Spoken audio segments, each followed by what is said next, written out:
going to talk to you about a specific type of the problem of evil that Christian apologists rarely, if ever, talk about. In fact, I can't remember hearing a Christian apologist specifically address this issue as a problem. It is a subset of the problem of animal suffering, which is again, one overlooked, long overlooked problem of evil when it comes to Christians. And there's a reason why this is, why it's been overlooked. And it's because I think for much of history, animal suffering hasn't been viewed as really that morally significant. But in fact, it is enormously morally significant. Uh, for God to allow suffering to be experienced by any sentient creature is a problem for a Christian who believes in a perfectly good, loving, merciful God. So the fact that there is so much animal suffering in the world certainly presents a problem for theism generally and for Christianity in particular. Now, Christianity has, and the Judeo-Christian tradition, I should say, has a specific problem when it comes to animal suffering that arises from temple sacrifice. So if we go back to ancient Israel and the temple sacrificial system, temple sacrifice was the way that one gets reconciled to God.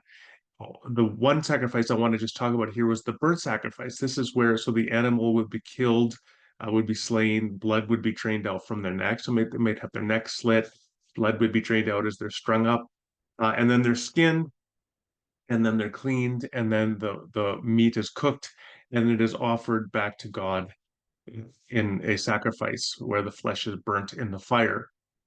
No human being benefits from this meat. Now, here's the issue at stake is I can recognize certainly that if animals have the power, first of all, to restore a person to right relationship with God, that to me would be a morally sufficient reason to sacrifice the animal because I believe ontologically that the well-being of human beings, the flourishing of human beings is more significant than that of other non-human creatures. So the flourishing of human beings trumps the other creatures. So if the human being needs to kill the other creature in order to be reconciled to God, then that would be a morally sufficient reason to kill the animal, as in the temple sacrificial system. Now, the temple sacrificial system and burnt sacrifices in which none of the meat is consumed by the sinner, it's all the one making the sacrifice and the priest, it's all consumed in the fire. These kinds of sacrifices were hugely important in ancient Israelite society. There was one archaeological dig that looked at the amount of bones that were produced during Second Temple Judaism. And it said, quote, animal sacrifice powered Jerusalem's economy, hugely impactful in the region. Millions and millions and millions of animals ultimately were sacrificed. So the issue is, okay, this isn't an issue in principle if these animals are required, their death is required to restore human beings. It's analogous to if you need to eat an animal in order to live physically, well, then that's a morally sufficient reason to eat the animal. And you could say if you need to kill an animal in order to live spiritually, well, then again, that is a morally sufficient reason to kill the animal, not a problem. Problem is that in traditional Christian theology, the temple sacrificial system didn't actually do what it was believed to have been doing, which is to restore people to God. Christians believe that the temple sacrificial system was simply an anticipation of the once for all sacrifice of Christ that we see in Hebrews, for example. That would be the ultimate and sole restorative means by which we are brought into right relationship with God. Somebody who put this very provocatively was John Calvin. In the Institutes, he writes, for what is more vain or absurd than for men to offer a loathsome stench from the fat of cattle in order to reconcile themselves to God, or to have recourse to the sprinkling of water and blood to cleanse away their filth? In short, the whole cultus of the law, taken literally, and not as shadows and figures corresponding to the truth, will be utterly ridiculous. Calvin goes on, God did not command sacrifices in order to busy his worshippers with earthly exercises. Rather, he did so that he might lift their minds higher. So, the first quote says that from Calvin's perspective, the temple sacrificial system and these millions of animals being slain and sacrificed in the fire, that did not do anything to restore us to right relationship with God. So, what was the sole purpose of the sacrificial system? Well, Calvin says in the second part, it was to lift our minds higher.